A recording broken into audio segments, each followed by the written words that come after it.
Ayun na, dakit na yung Starlight Ferries. Excited na ako. Excited na ako matulog para masarap tayo ng memory. Let's go!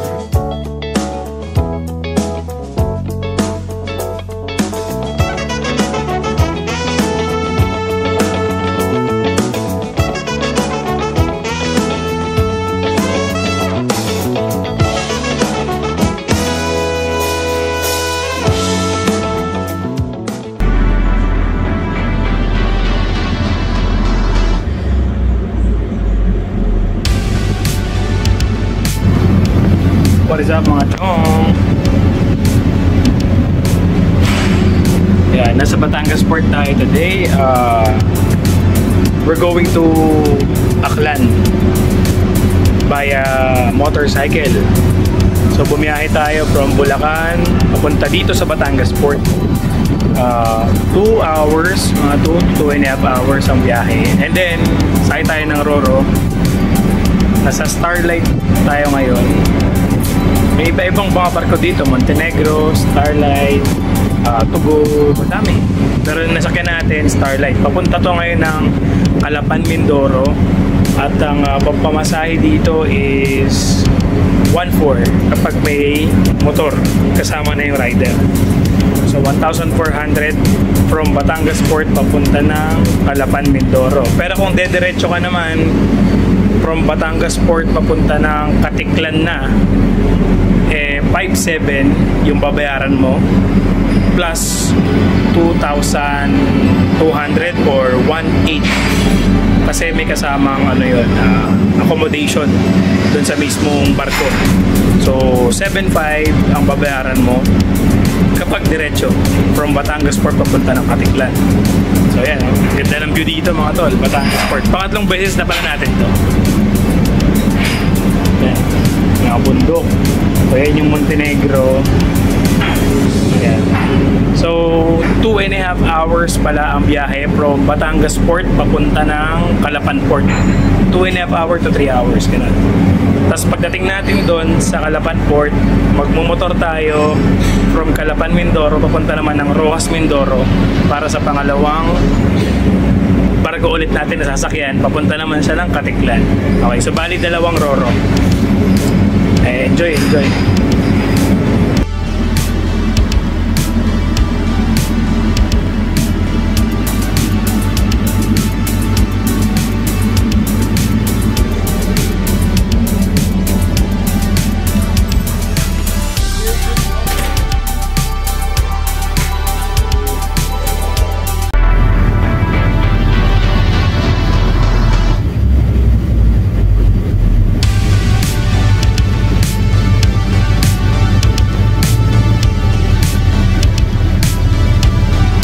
Mga chong, malapit na tayo sa Calapan Port after 2.5 hours. Sabi natin 3 hours na din. Ayan o, Calapan Port na yan. Nakakatakot mag video dito. Baka mahulog yung cellphone natin. Ganda o, anong bundok kaya ito? Check natin kung anong bundok to. Ang ganda o.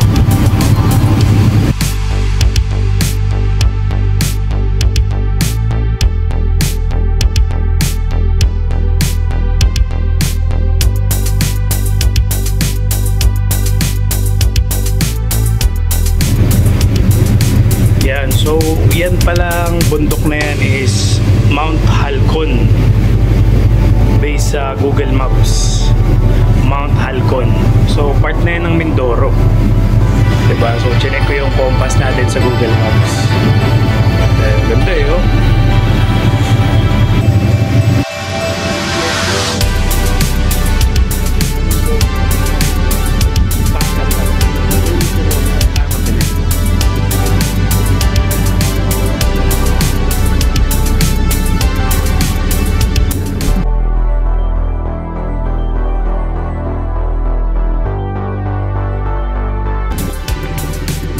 Travel update mga chong. Dito na tayo ngayon sa Port of Rojas. Ayan. Port of Rojas.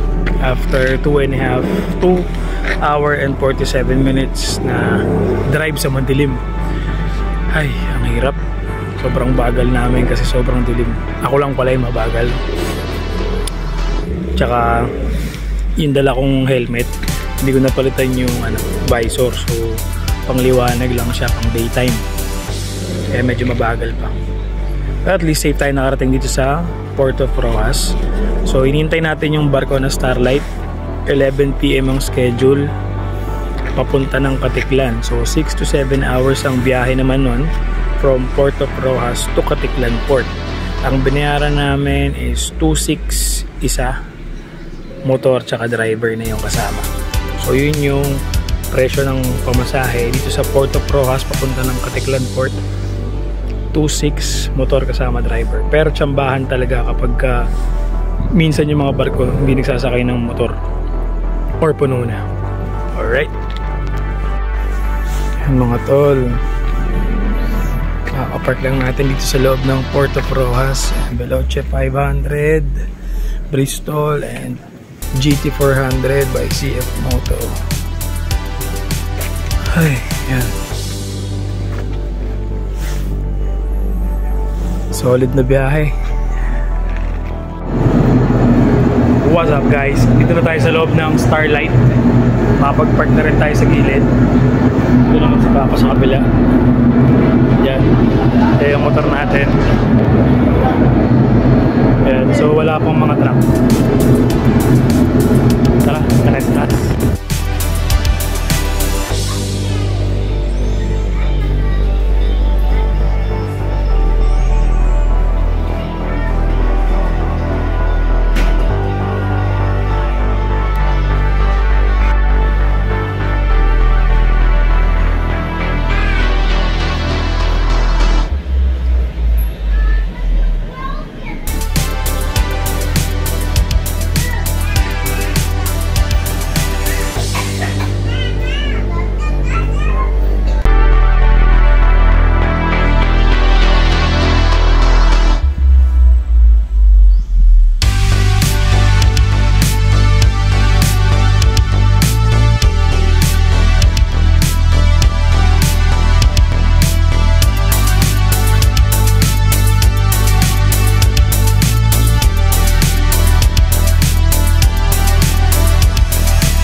Good morning mga tol, update lang po. Touchdown na po tayo sa Kalibo, Aklan. At nandito ngayon tayo sa Malinaw Town Hall. Yeah. Katapat nito yung kanilang park, Malinaw Park. Ayan. Ganda. Doon tayo nag-park sa tabi ng park. Ito police station naman dito din. Tapos yung palengke nito ng Malinaw is nasa likod lang din ng town hall nila. So yan. So yung travel natin kanina, maagang maaga kasi from Katiklan Port papunta dito. 1 hour and 52 minutes lang naman. Pero sobrang dilim at may mga lubak din sa bandang Malay. Yun nga pala yung road condition doon. Road update na rin tayo. May mga ginagawang kalsada sa bandang Malay, Aklan. So sa mga rider dyan, ingat-ingat lang po. Malinaw, Aklan.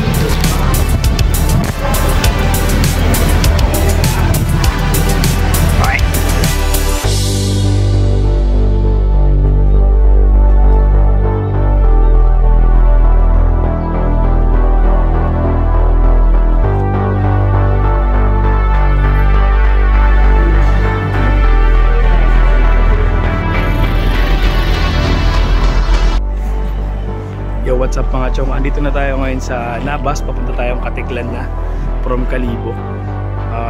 Travel update lang and then road condition update. So pagpapasok ka na, galing kang Katiklan, papasok ka na ng Nabas, bayan ng Nabas sa Aklan. Dito magsisimula yung ginagawang mga kalsada bandang taas ng bundok. So dahan-dahan lang kayo sa mga motorista. At madulas at may mga falling rocks na din at the same time bigayan lang yung mga kalsada. So dahan-dahan na lang po para hindi po tayo madisgrasya. Dito yan sa parte ng Nabas sa Aklan. So, dito na tayo nag-video kasi ang ganda ng background natin.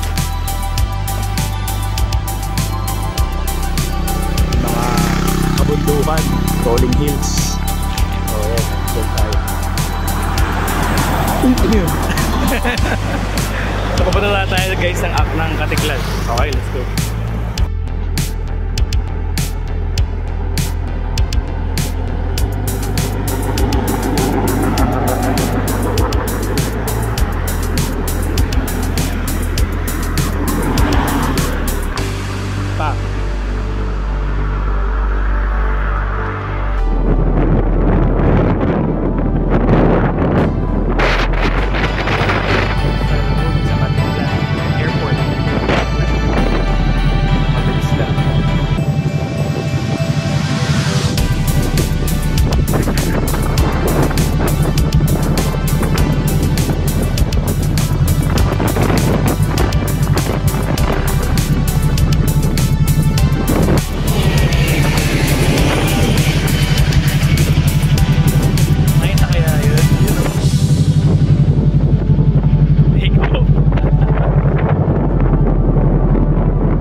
Yo, what's up mga chong? Travel update lang po. Pauwi na tayo ng Manila.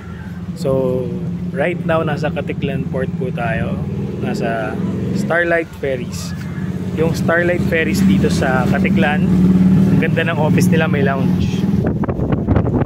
Air condition, may lounging area. Tapos, meron din naman dun sa mismong port na bilihan ng ticket. Pero tingin ko sa gabi lang yun. Yun ang bukas sa gabi, sa madaling araw. Ito ata hanggang 9 or 10 PM lang. Not sure. Pero maganda kung bukas sila 24/7, no? So, ang ticket natin na babayaran from Katiklan Port papunta ng Rojas Port or Dangay Port. So, from Katiklan papunta ng Mindoro, Dangay Port is 2.6. 2.6 kapag motorsiklo yung dala mo. Alright, para sa ating update. So 4 PM ang ating biyahe. Mga 4.5 hours ulit yan. So mga 8 PM or 9 PM nasa Dangay Port na tayo or Dangay Port sa Rojas, Mindoro. Alright. Travel update. Inabot na tayo ng ulan. Sobrang lakas.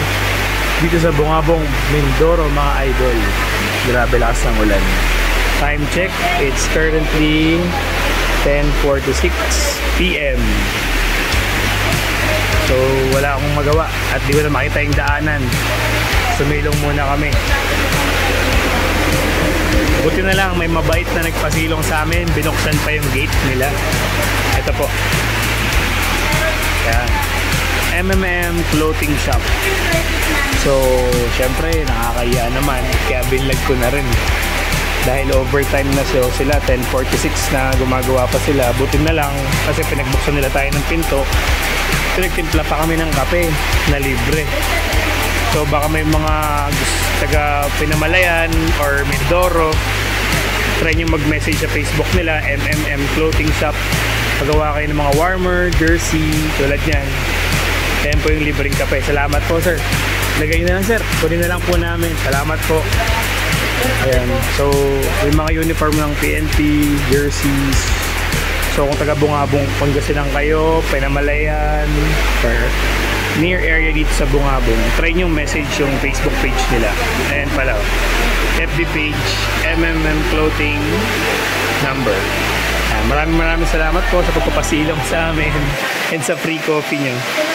Ayan. Malapit po sila sa mga motor riders po.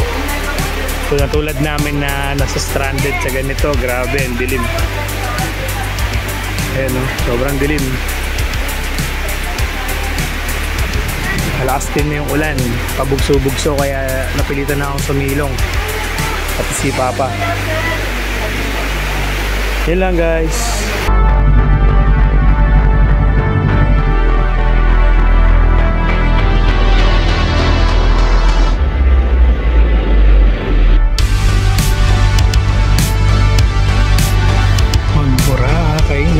Let's go!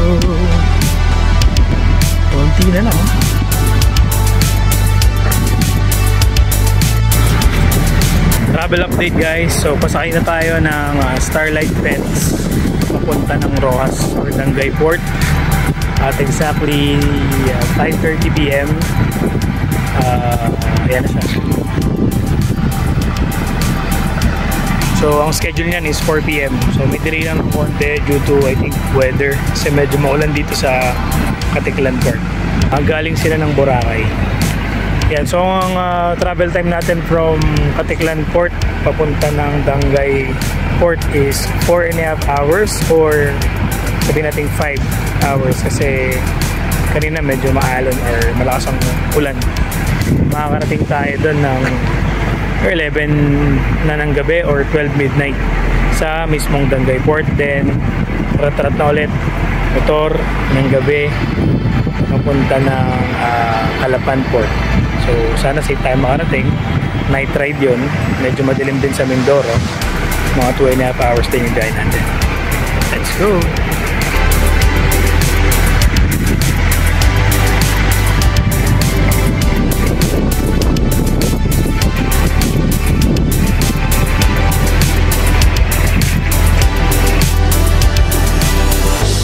Ayun na, docking na yung Starlight Ferries. Excited na ako. Excited na akong matulog para masarap ang biyahe mamayang madaling araw. Let's go!